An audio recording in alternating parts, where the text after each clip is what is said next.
शुक्रिया। बड़ी बातें हैं, जैसे कि आपने कहा कि सुनते चले जाओ, हमारे हर मुकर्रर का, हमारे हर मेहमान का जो ख्यालात हैं वो ऐसे हैं कि आपका जी चाहेगा कि उनको सुनते रहें। लेकिन मैं बड़ी माजूर खाऊँ कि वक्त की कमी की वजह से हम खुद शर्मिंदगी का सामना कर रहे हैं। बहरहाल अगली जो हमारी शख्सियत है, जिनको मैं इस महफिल से जिनसे मुल्तमिस हूँ कि तशरीफ़ लाएँ और आप सबको अपने ख्यालात से मुस्तफ़ीद फरमाएँ, वो हैं जम्मू यूनिवर्सिटी के प्रोफेसर शहाब इनायत मलिक। तशरीफ़ लाएँ और अपने ख्यालात का इज़हार करें। बहुत शुक्रिया।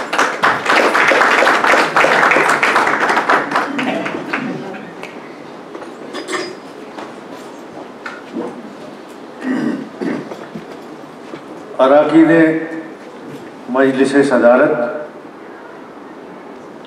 सामीन हजरात,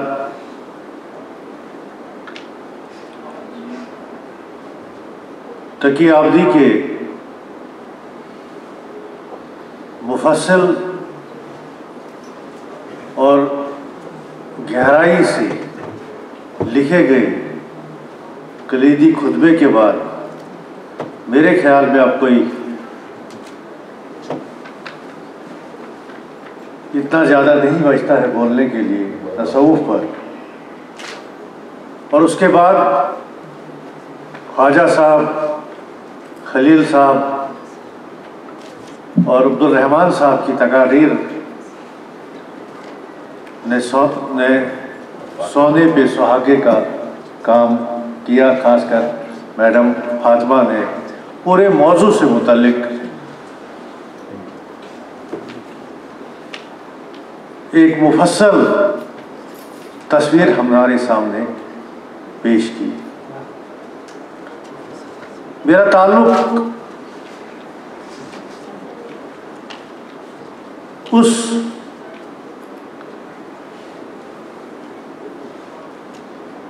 खित्ते से कि जहां इस वक्त भी सबसे ज़्यादा ज़ियारतें मौजूद हैं, और ये वो सूफियाए कराम हैं कि जिन्होंने उस खित्ते में यानी कश्मीर के खित्ते में इस्लाम को फ़रोग़ देने में बुनियादी किरदार अदा किया है।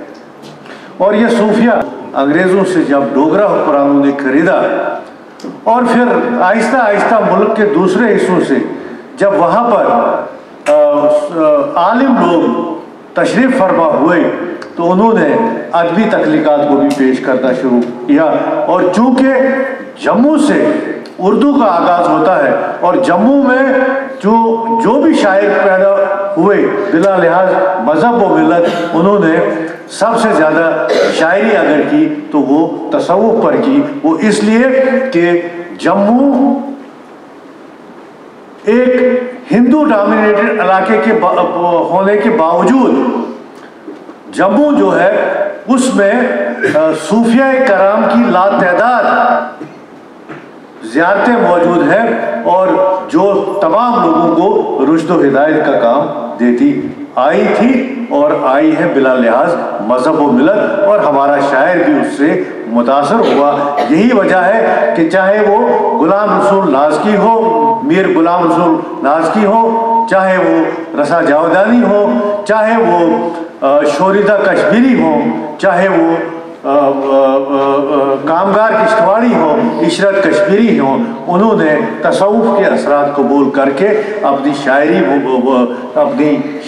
को इंसानियत को सही रास्ते पर लाने के लिए पेश किया। नस्ल आदम से जहाँ है मामूर, आदमी इस जहाँ में थोड़े हैं, आदमियत के रूप में अक्सर रीछ बंदर गधे हैं घोड़े।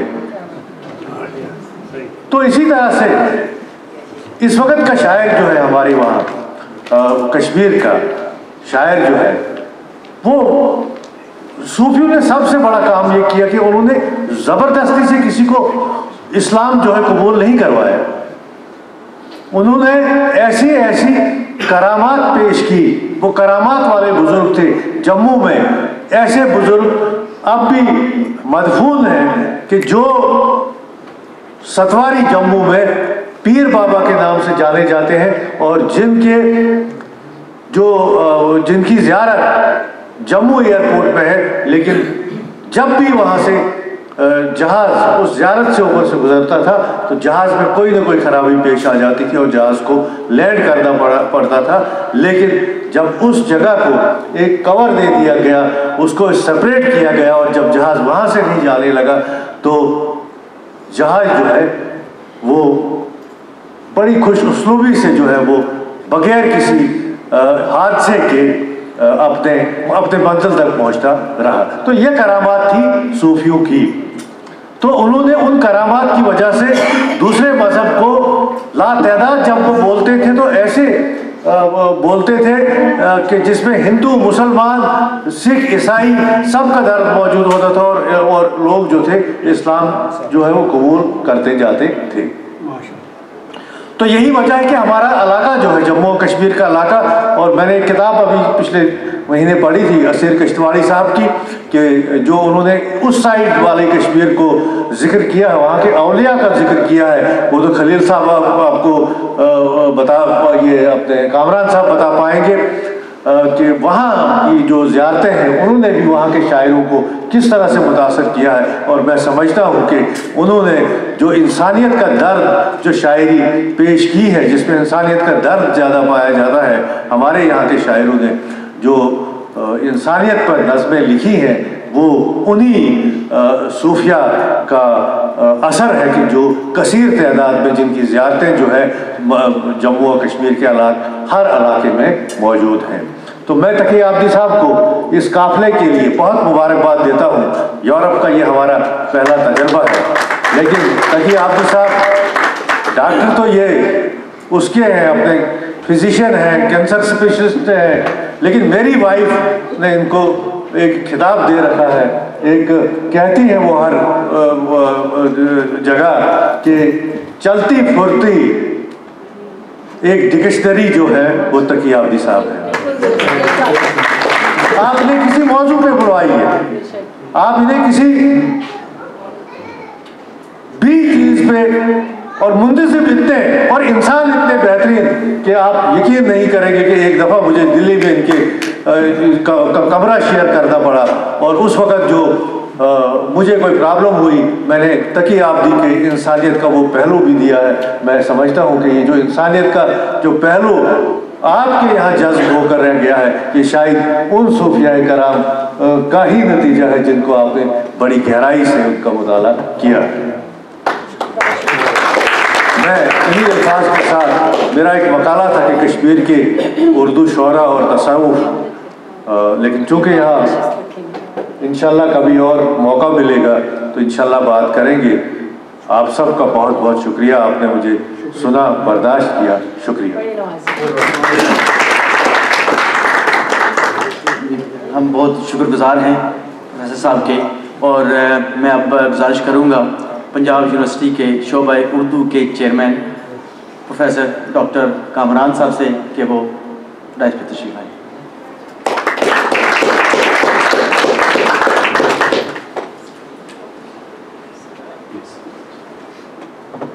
बिस्मिल्लाहिर्रहमानिर्रहीम।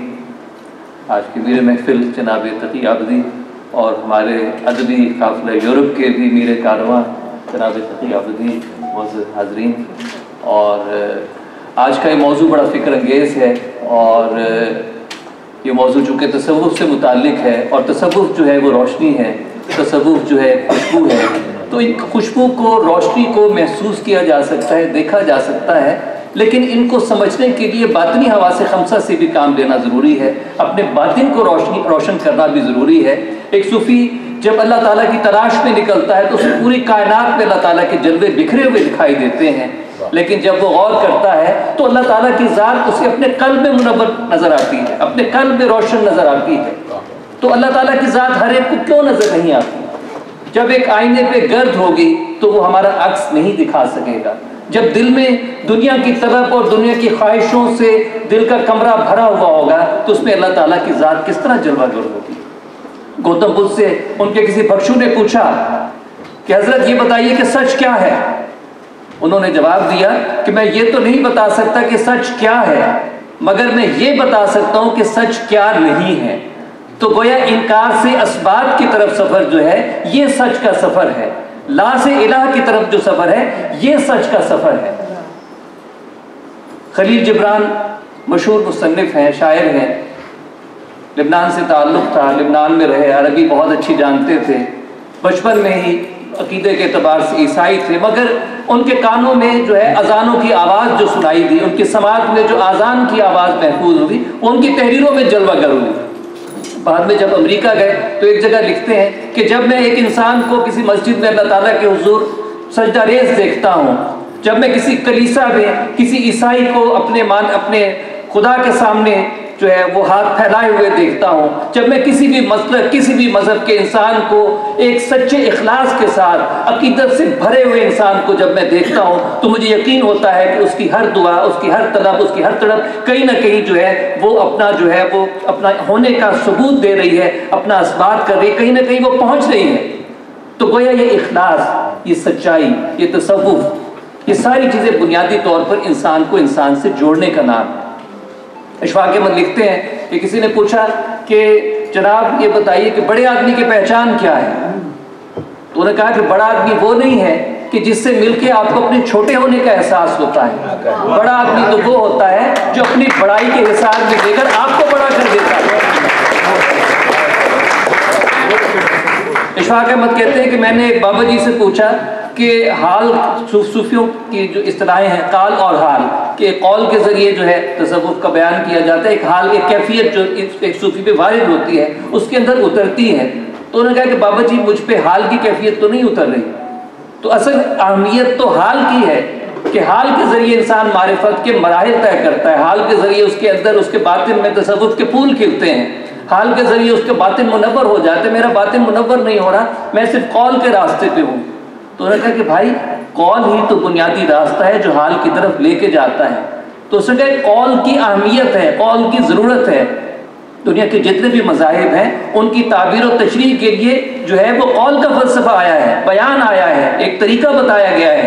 तो उन्होंने कहा कि भाई यही कौल ही है जिसके ज़रिए एक किसी की बेटी जो है वो तुम पर हलाल होती है, तुम कबूल कहते हो।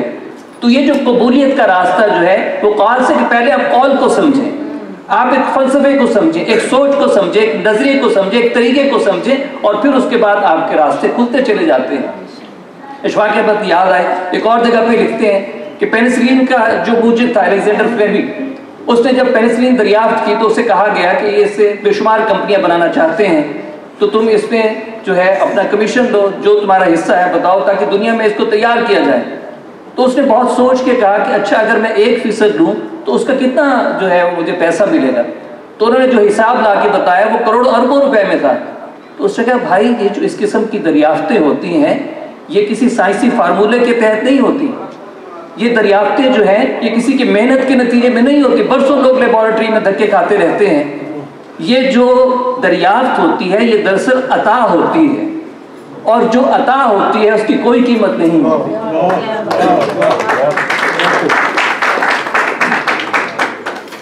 तो तसव्वुफ़ के हवाले से बहुत सी बातें हुई, लेकिन अभी आते हुए मेरे जहन में जो है वो एक दूर उफ्तादा पंजाब के एक छोटे से कस्बे के शायर का जहन में आया, तो चाहा कि आप लोगों से उनकी ज़िंदगी, उनकी शायरी के बारे में गुफ्तगू करके बस मैं अपनी गुफ्तगू मुकम्मल करूँगा। मुझे अंदाज़ा बहुत वक्त हो गया। जनूबी पंजाब के एक दूर उफ्तादा इलाके में एक छोटा सा बच्चा पैदा हुआ जिसका नाम गुलाम फरीद रखा गया। गुलाम फरीद कुछ समझदार हुए, 3 साल की उम्र हुई तो रस्म बिस्मिल्लाह के लिए पूरे गांव को बुलाया गया। पूरा गांव इकट्ठा है, बच्चे को सामने बिठाया गया, साजिंदे जो हैं वो कवाली के लिए तैयार हैं, सारे बैठे हुए हैं, पूरा गांव बैठा हुआ है। मौलवी साहब ने बच्चे को बिस्मिल्लाह कराने के लिए कहा, आख गुलाम फरीद अलिफ, कि गुलाम फरीद कहो अलिफ। बच्चे ने जवाब में कहा आख गुलाम फरीद अलिफ। उन्होंने फिर जोर के कहा आख गुलाम फरीद अलिफ। बच्चे ने उतने ही जोर से कहा आख गुलाम फरीद अलिफ। और उसके बाद बच्चे ने इतने तवातुर से वो कहना शुरू किया कि बच्चे को चुप कराना मुश्किल हो गया। वो तकरार करते रहे, एक करदान, एक कैफियत में, आख गुलाम फरीद अलिफ, आख गुलाम फरीद अलिफ। कवाल बैठे हुए थे, अपने साज अपने आरास्ता कर रहे थे। उन्होंने सुना, उसी पे कवाली तैयार की, पूरा गांव वजद में आ गया। वो बच्चा बड़ा हुआ, बलुगत की तरफ आया, उसने कहा हिक है हिक है हिक है हिक दी हरदम सिख है, जेड़ा हिकू डू कर जाने ओ काफिर मुशरिक है। कि एक है एक है एक है, मुझे एक की तलब है। सिख से कहते चाहत को, तलब को, कसरत को, तड़प को, मुझे उसकी तलब है। और जो एक को दो कर देता है वो काफिर और मुशरिक है। तो वही गुलाम फरीद जिनके काफिया, जिनके डोड़े, जिनके शायरी जो है वो चोलिस्तान के सहराओं से निकली और पूरी दुनिया में उसकी आवाज़ पहुंची, तो उनका जो मैं समझता हूँ कि जो मुस्बत तर्ज फ़िक्र के हवाले से, मुस्बत सोच के हवाले से, इंसानियत के हवाले से उनके दो अशार उनकी काफ़ी में से कि वो कहते हैं कि और थी फरीदा शाद वल मुझा को ना कर याद वल, झोंका थिसिन आबाद वल, यो नह नवासी हिकमणी। कह फरीद अब तुम शाद हो जाओ, खुश हो जाओ।